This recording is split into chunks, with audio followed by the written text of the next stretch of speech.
welcome to another episode of Mastering Business Communication, your Toastmasters International District 29 TV show filmed in the Reston Comcast studios. Today, the theme for the show is the area and division directors along with the district conference champions. On May the 14th, we had an awesome time at Capital One Building in Tyson's Corner, where we had 2 competitions, an international speech contest, and we had an evaluation contest. And we have with us today some of our winners and runner-ups, and we'll be speaking with them shortly. But first, I want to welcome Mr. Dana Richard, Distinguished Toastmaster, Tamara Hamilton, and Tamara is in ACB, Advanced Communicator Bronze, Competent Leader, as well as Shayna Terry, Advanced Communicator Silver, Advanced Leader Bronze. So, with each of you, we'll go in order, and each of you can kind of say the area and or division that you represent, how long you've been in Toastmasters, and what club you belong to. Dana, we'll start with you. Thank you, Will. I'm currently the Division D Director. I'm also Division B Director-elect, so I get a second shot at this year. Okay, so I'm wait a really minute. looking forward to that. You were Division D for FY16, and then correct. for FY17, you stayed on to become a Division That's correct. B, as in Bravo? That's right. All right, That's right. welcome. Now, here's the great thing. I've only been in Toastmasters for 3 years as of the end of June. Really? Wow.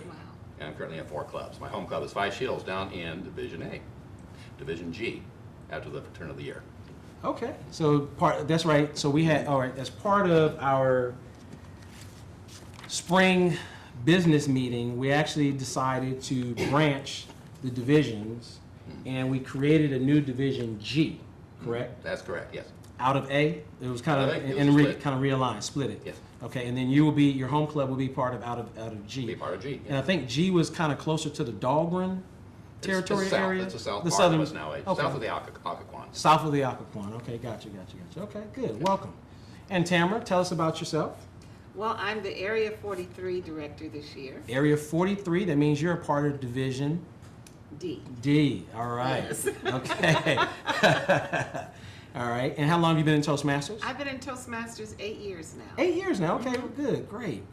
And I have 3 clubs. You represent 3 clubs. Over 3 districts. Over 3 different districts. Yes. I'm noticing a theme here. Division director, 4 clubs. Area director, 3 clubs. Yes. Okay. Now, Miss Shayna Terry, Yes, welcome to the show. thank you. Which area are you a director for? I am Area 14 Director in Division A. In Division A, Area 14, correct. Yes. And how many clubs do you belong to? I belong to two clubs, Prince William County in Area 14 and Determined to Mentor Advance in Area 13. So you belong to a regular Toastmasters club and then also an advanced Toastmasters club. Yes, Are any of you two also in advanced Toastmasters Yes. club? Okay, you're in advanced Toastmasters. Which I club? am. Which advanced Toastmaster club are you in? Clubs. Clubs, multiples. Multiple, Okay. yes. Traveling Tastmasters. Traveling Wonderful Tastmasters. club. And that migrates. It's kind of all over. Traveling to Aspire, you guys show up at different restaurants That's correct. around the area, and we'll have a Toastmaster session That's correct. over dinner or We have lunch. a wine safari in June. Wow. Okay, There's something for everybody There in is. Toastmasters. so that's part of what we want to show here and want to display is that today we have the area directors and division directors, but they're regular individuals, a part of the community, overall DMV community. But in addition to just being members of clubs, they've also taken on additional tasks to lead the overall district. You guys are like the front line to the district officers. Matter of fact, you are district officers. You're in the front line. So when a club, which is made up of members, funnels up into an area, we reach out to you, the area, for guidance. I know when I was president, the first thing I did was I got on the phone with then my Area 41 governor at the time, and we had a great relationship, and she would give me guidance and say, okay, well, this is happening at our club. How do we do this? I represent the Oracle Orators Club, and we're a corporate sales club, so when they would give their quarterly business review, can these guys get credit for their quarterly business review? You know, it's those type of questions that you feel. Share with us the roses and thorns. What was like the greatest achievement you've had as being division director and an area director? And then what would you say would be the greatest challenge you face? We'll start with you, Dana. Certainly. As a division director, Let me start with really one of the really rewarding parts of the job, and that was working with area directors. Okay. We have a number of roles. If you look in the bylaws and manuals, it tells what our official duties are. But I saw my primary duties as really helping those area directors, and we changed titles after keep up, our area directors, to advance in their own leadership skills and help them to finish their own Toastmasters journey, to provide them opportunities to do that, as well as backstopping them and helping them as they're dealing with the clubs. The area directors are really our front line. They're the ones down in the clubs. The vision, I get to back them up. I get to help them. I intervene in the clubs when they think it's advantageous, usually at their invitation. Okay. And the rewarding thing for me about that is I found it to be more demanding. I spent a lot more time working on Toastmasters as a division director than as area, but it was more flexible. Gotcha. So I really enjoyed that. So just real quick, what do you do as a personal life? I mean, what do you do as a career? You mentioned personal life. I was wondering what that was. As a career job. As a career job. So division director is not a paid No, position. it is not. Okay, it's a volunteer position. Let's get in area the same way. So what do you do as your career position? My career position, as I am a government civilian, I'm in the Department of Defense. I'm a policy analyst, and I just retired out of the Air Force Reserve as an officer just about 4 years ago. Okay, and what was your ranking, if you don't mind? A full colonel.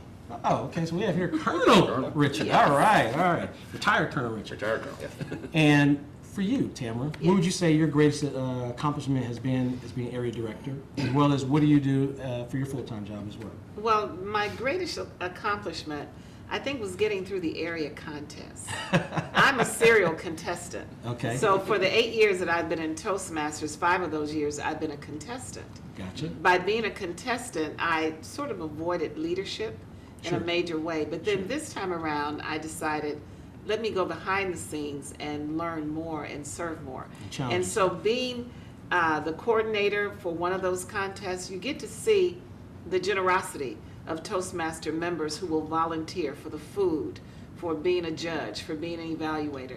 So you get a greater sense of community of the Toastmasters generosity when you serve in this role. And what do you do for a career?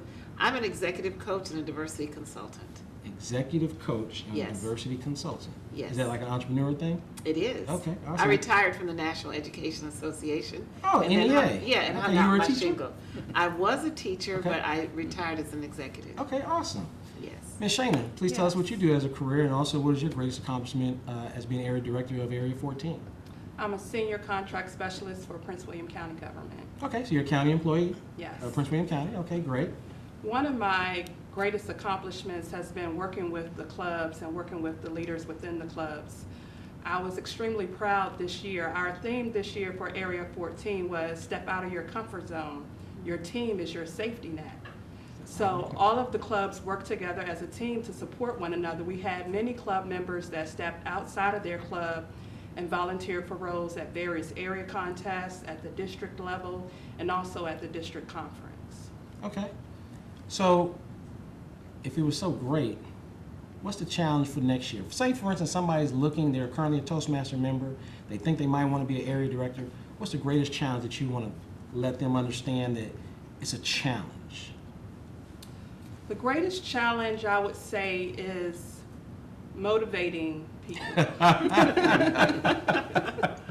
Well, if that ain't the truth. Yes, motivating in a gentle and a compassionate way. Gentle where- and compassionate way so you don't ruffle the feathers.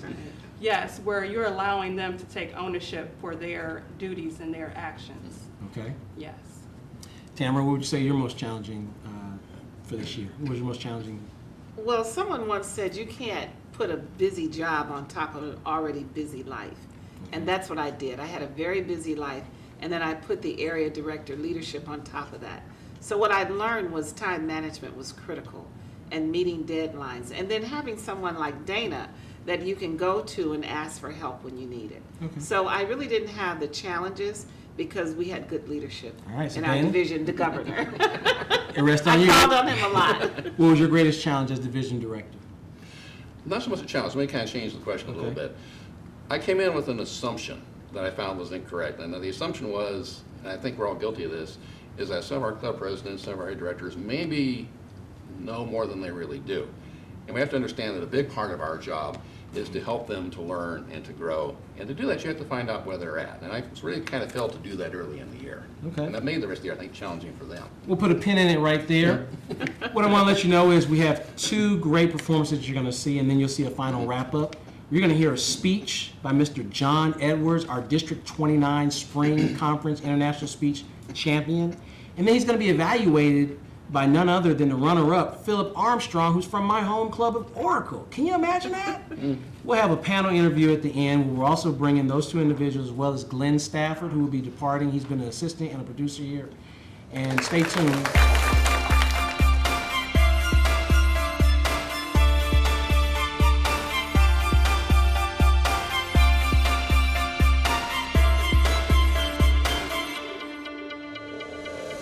So here's the story.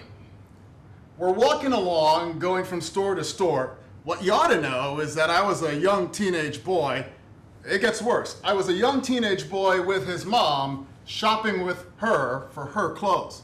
I gotta tell you, as far as I'm concerned, when you're a young teenage boy, there's a lot of other things you'd rather be doing on a Saturday morning than shopping for clothes with mom.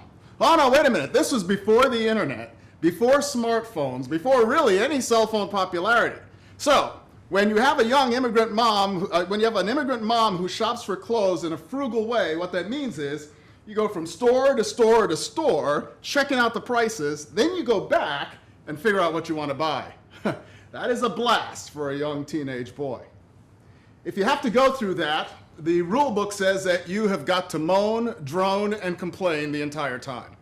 I felt it necessary to cop an attitude, because if you're not having fun, you've got to have an attitude so that mom can be clear that you're not having fun.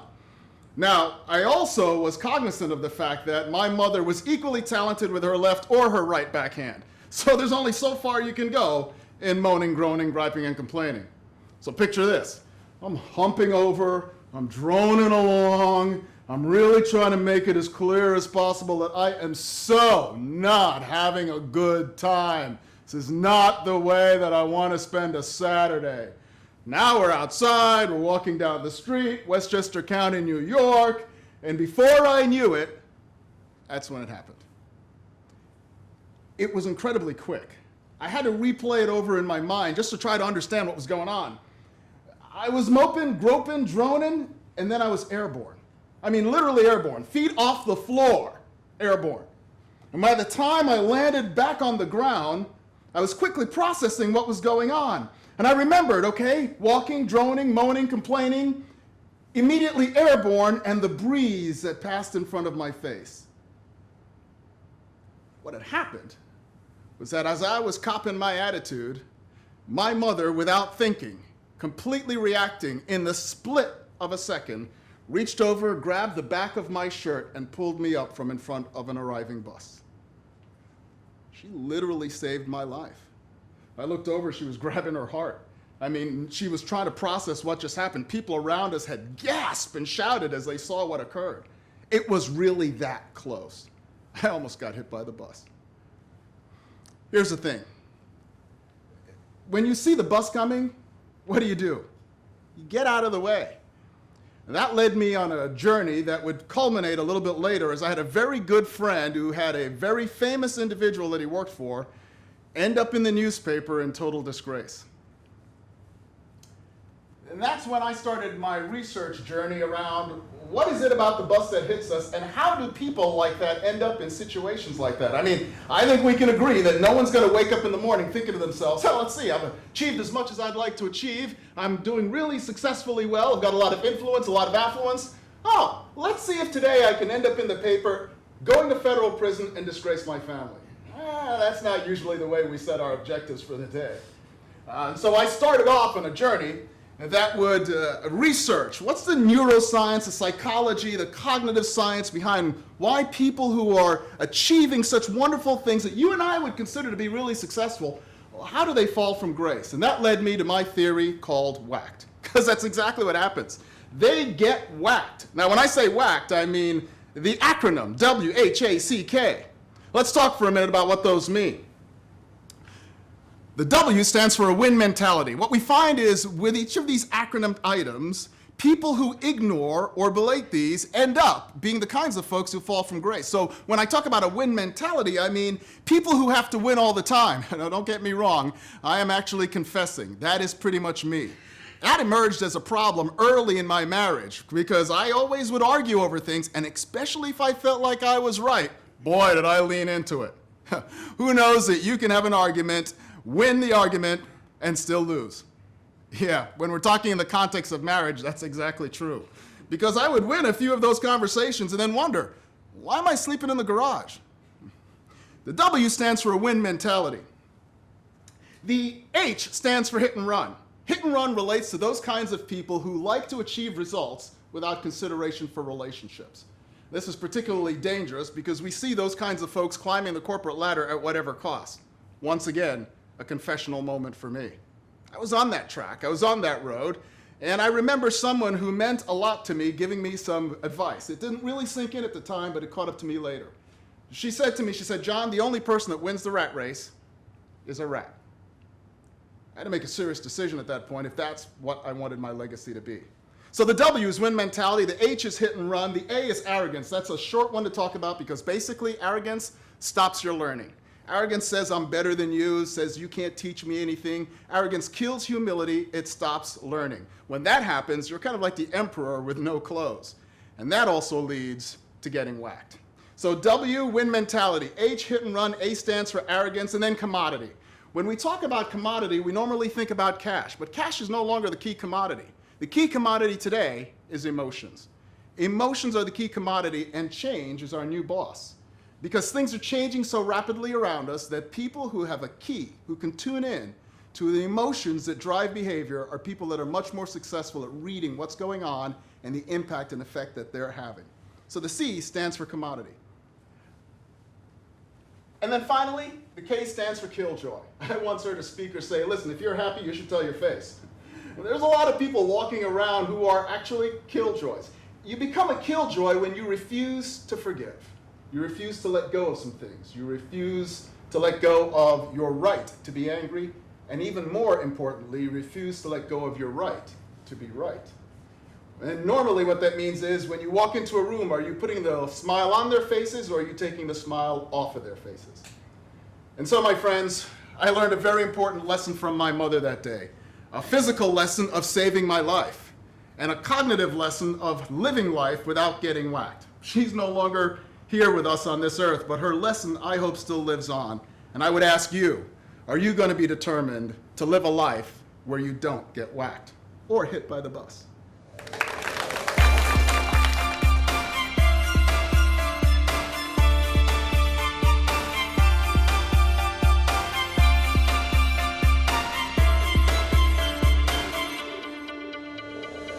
John, thank you so much for your speech.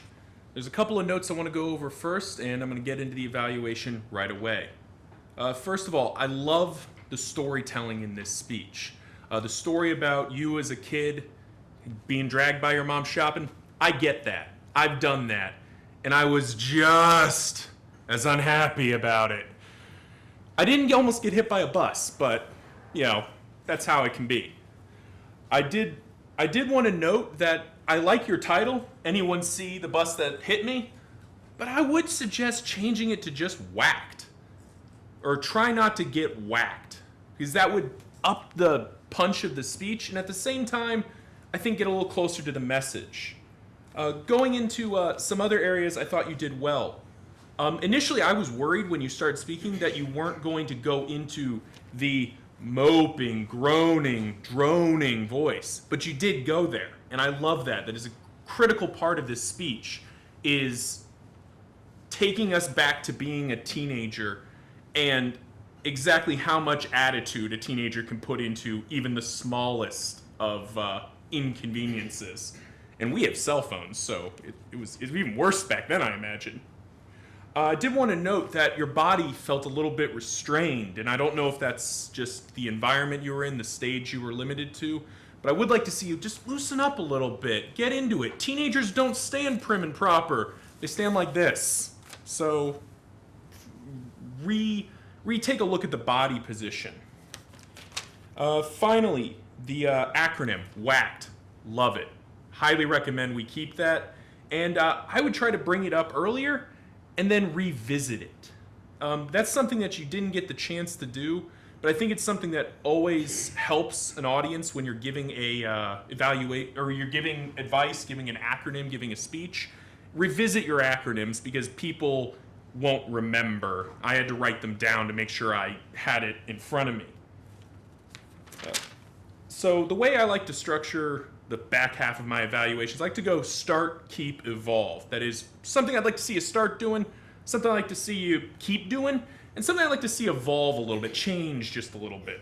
So start. Like I already said, I'd like to see you start revisiting the acronym. It's a critical end to the speech and something that is just good speechcraft, I guess is the way I would put it, though that sounds a little harsher than I mean it.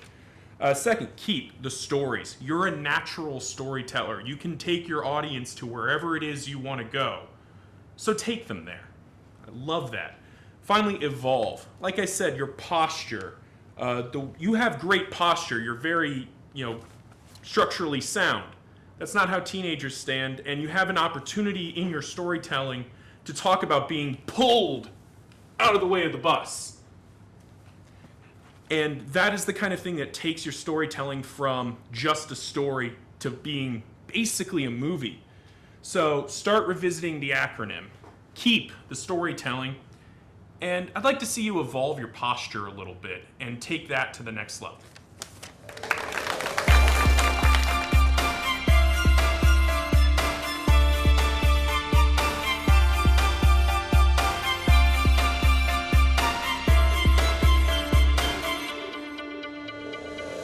Welcome to our final segment.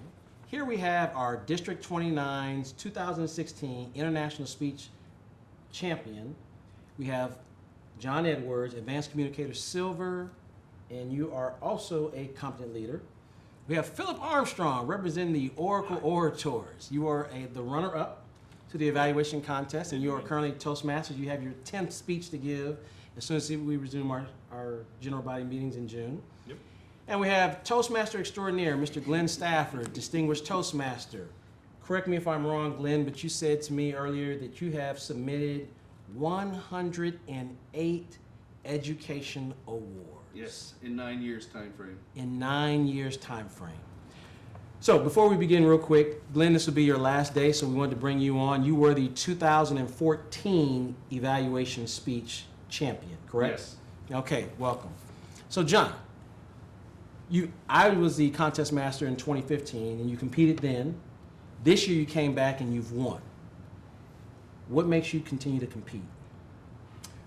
That's a very good question, especially in light of decisions this year. I really wasn't intending to come back and compete this year. I was going to take some time off. Right. I've been competing for some time now. I was going to take some time off, just given a number of different other positive things that are going on in life. Interestingly enough, though, two things made me rethink that decision. One, the fact that the conference was going to be held in Washington, D.C. this year. And I thought, boy, when will you ever get a chance to try for that again?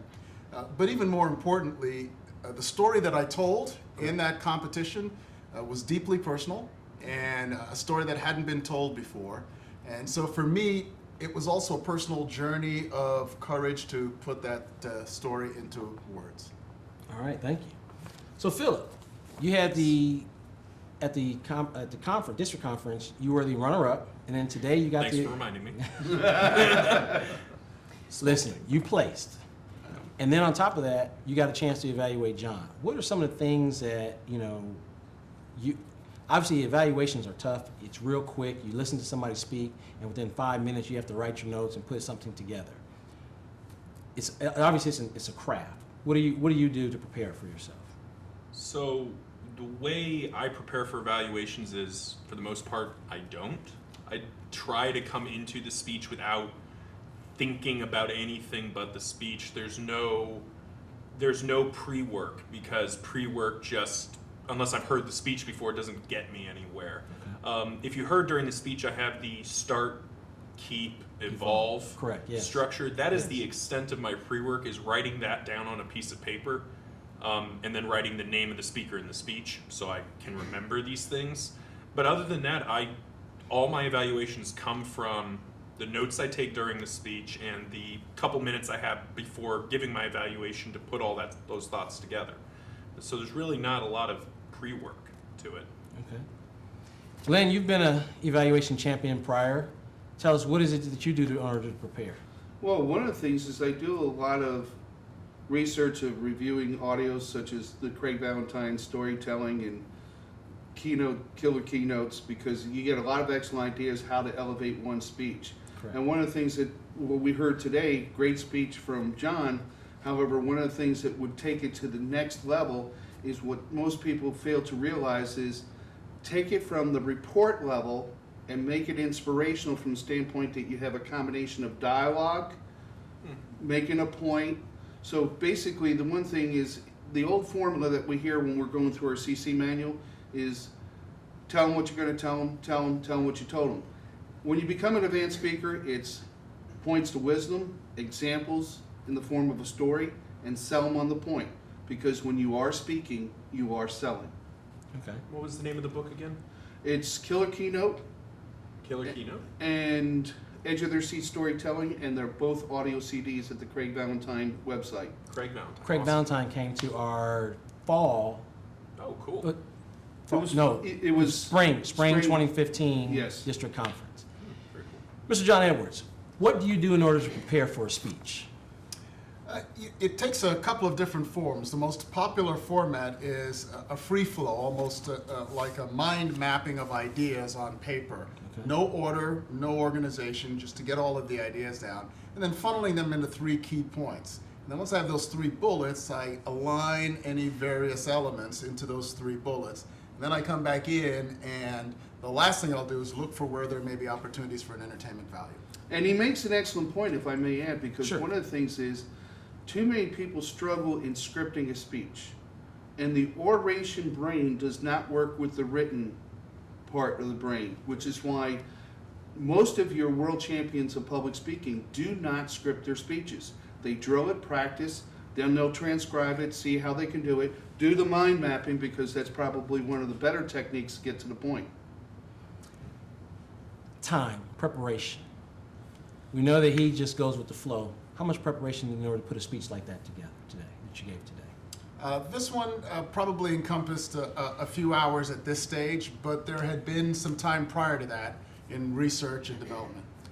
For yourself, how much time do you put in preparation? Well, the thing that I like what Dwayne Smith introduced to us, you basically 30 minutes a day work on speech crafting. 3 or 4 of those days you write your bullet items, what you want to speak about. The other days you drill.